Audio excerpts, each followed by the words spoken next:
Binasahan na ng sakdal si Senator Laila De Lima sa isa pang kaso na may kaugnayan sa kalakalan ng iligal na droga. Mismong si dating Pangulong Benigno Aquino III naman ang isa sa mga testigong ihaharap ng depensa. Ito ang balita ni May Bermudez. Itinuloy na kanina ng Muntinlupa Regional Trial Court Branch 205 ang arraignment kay Senator Laila De Lima sa isang kaso ng conspiracy to commit illegal drug trading.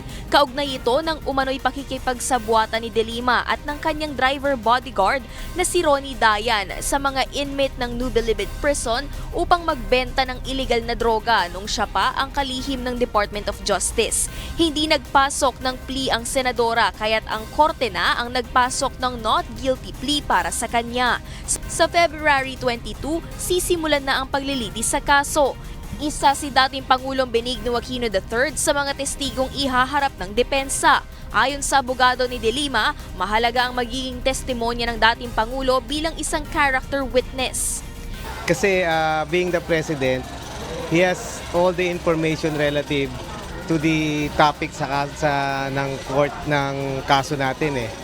Meaning, we want to present him to prove na at all times material sa kaso na to, there was no issue or even a rumor that would involve Senator De Lima sa drug trading. Because if he knows kung meron talagang ganyan, he would have taken action against the secretary. Ipepresenta rin bilang testigo sa paglilitis sina dating PNP Chief Ronald Bato de la Rosa, dating Justice Secretary Vitaliano Aguirre at dating AFP Chief of Staff at kasalukuyang Interior and Local Government Secretary Eduardo Año na dati ring nagsilbi bilang Intelligence Chief.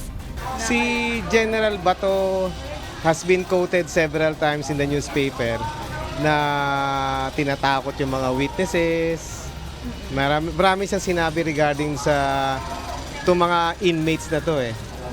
Pero tila hindi natitinag dito ang prosecution panel ng DOJ. The purpose of the testimony of President Aquino, they gave an answer that based on the reports made by, based on the intelligence report received by but they will be presenting Anyo, they will be presenting other military officers. I don't see any materiality already. But at any rate, we will just wait for the former president to testify. Dati nang iginiit ng kampo ni De Lima na hindi katiwa-tiwala ang mga convicted na inmate na kinuha ng prosekusyon bilang mga testigo laban sa senadora. Pinilit at tinatakot lamang umano ang mga ito upang tumestigo, bagay na itinatanggi naman ng isa sa kanilang mga abogado. May Bermudez, UNTV News and Rescue, Muntinlupa City.